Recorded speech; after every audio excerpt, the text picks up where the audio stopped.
साल 2026 में यह अमावस्या अधिक मास पुरुषोत्तम मास के दौरान आ रही है।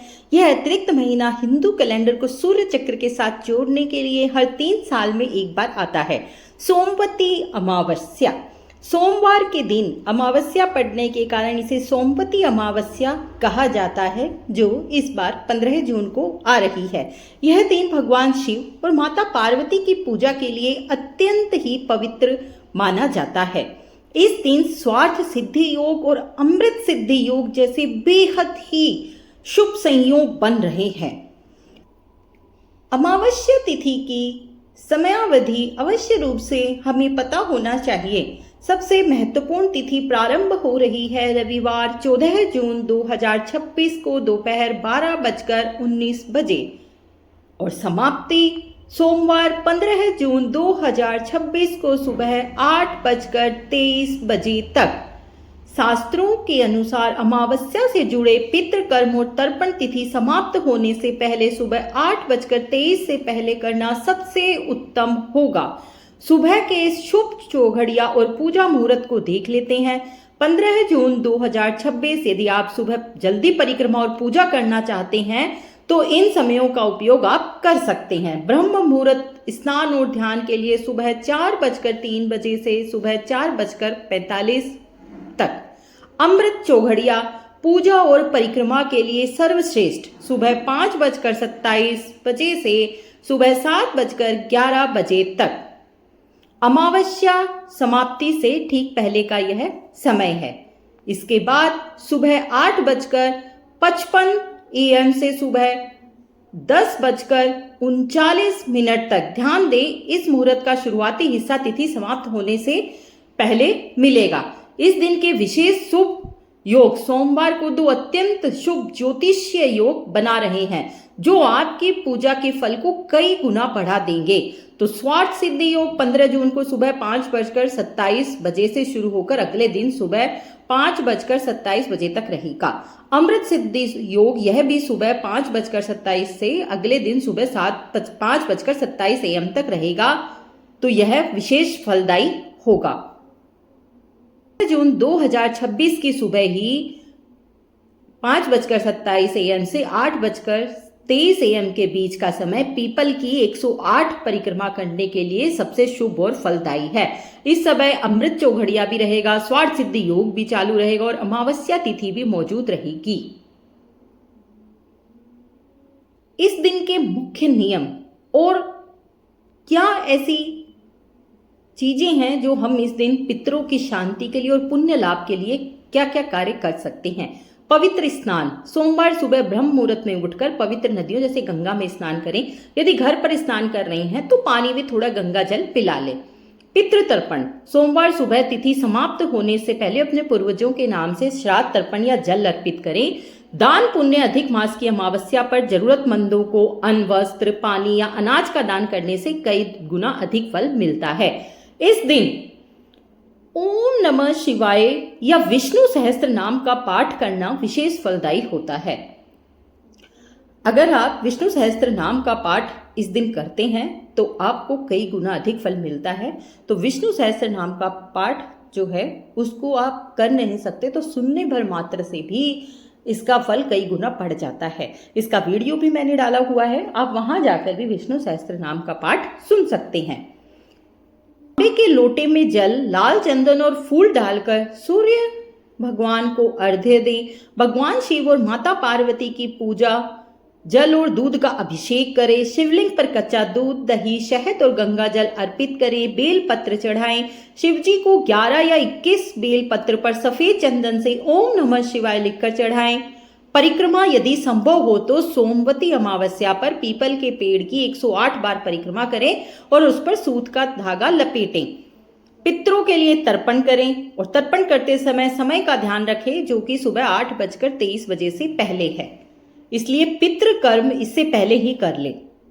दक्षिण दिशा की ओर मुख करके हाथ में काले तिल, कुशा और जल लेकर अपने पूर्वजों को जल अर्पित तर्पण करें।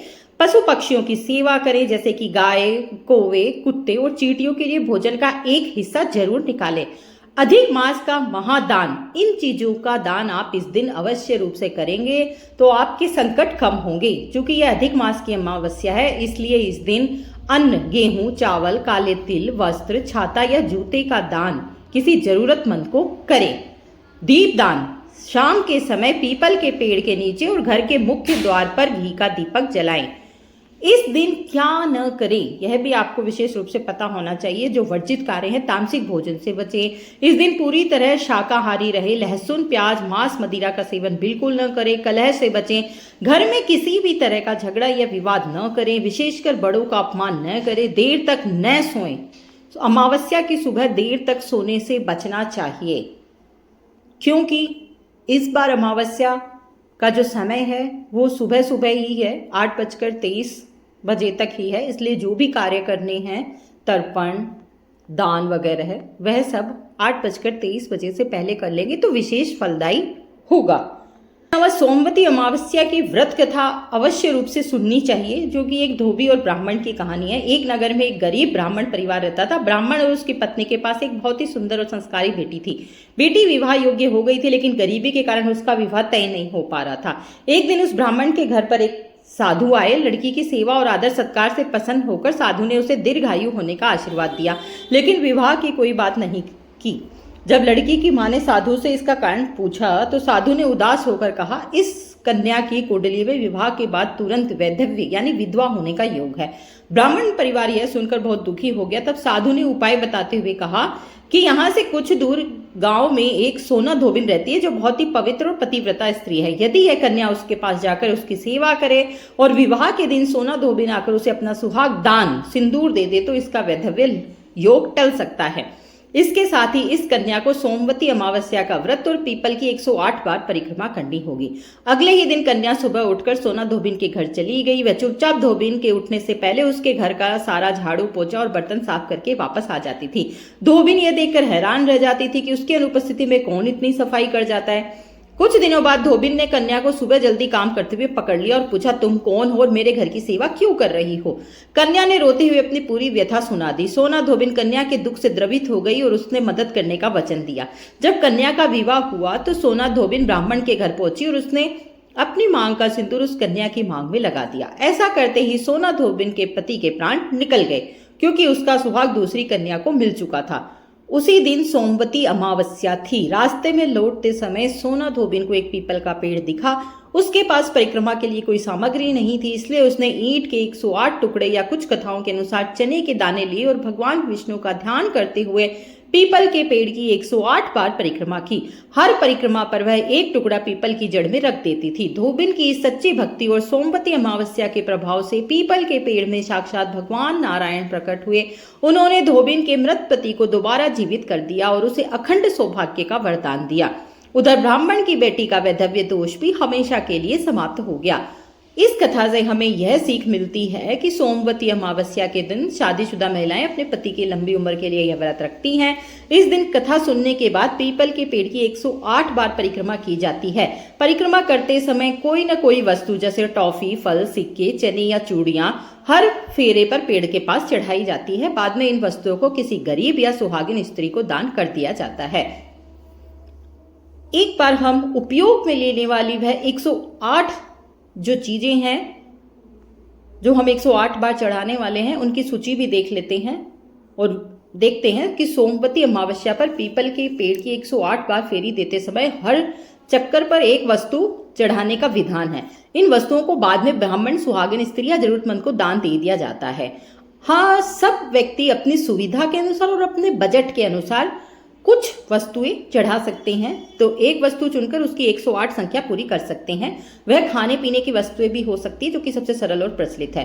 यदि आप खाद्य सामग्री चुनते हैं तो परिक्रमा के बाद उसे बांटना बहुत आसान होता है। मखाने 108 हल्के और शुद्ध माने जाते हैं। मिश्री के दाने 108, सूखे मेवे जो टुकड़े होते हैं, या फिर बादाम, काजू, किशमिश सब 108, या फिर 108 छोटे फल जैसे बीर, चेरी या केले, यदि आपका बजट इसकी अनुमति दे तो। मिठाई 108 पेड़े, लड्डू या बर्फी के टुकड़े, चना या मूंग, है ना, 108 साबुत हरी मूंग या भीगी हुई चने के दाने, या सुहाग की सामग्री भी हो सकती है। अखंड सौभाग्य के लिए सुहागिन महिलाओं के लिए इन वस्तुओं से फेरी लगाना अत्यंत ही शुभ माना जाता है। 108 बिंदी के पत्ते या खुली बिंदियां या चूड़ियां 108, कांच की हरी या लाल चूड़ियां, मेहंदी की कोन जो होती है वह 108, या छोटी सिंदूर की डिबिया 108, या 108 रबर बैंड या शीशे कंघी का सेट 108, या पूजा और धार्मिक सामग्री जैसे लौंग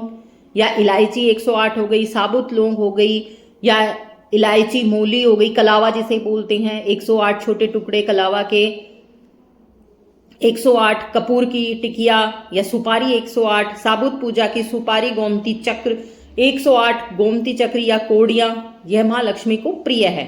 अन्य वस्तुएं भी हो सकती है जैसे 108 1-1 रुपए के सिक्के, इन्हें बाद में दान पेटी या गरीबों में दे दे। रुमाल 108, छोटे रुमाल या सूती कपड़े के टुकड़े, स्टील की कटोरियां 108, पीपल के पेड़ के पास एक खाली कटोरी या थाली रखें, अपनी चुनी हुई 108 वस्तुओं को अपने पास में रखें और हर एक परिक्रमा होने पर ओम नमो भगवते वासुदेवाय या ओम नमः शिवाय का जाप करते हुए एक वस्तु उस खाली टोकरी में रख दें। जब 108 फेरे पूरे हो जाएं तो उस पूरी सामग्री को किसी सुहागिन महिला या गरीब को आदर पूर्वक दान कर दे।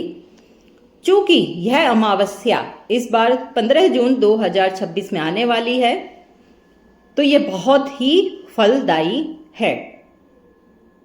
तो आपने देखा कि किस तरह से हम सोमवती अमावस्या पर पूजा और पीपल की परिक्रमा पूर्ण रूप से सही विधि से कर सकते हैं। ओम नमो भगवते वासुदेवाय, ओम नमः शिवाय। अगर यह वीडियो आपको पसंद आया हो तो चैनल को लाइक, शेयर और सब्सक्राइब अवश्य रूप से करें।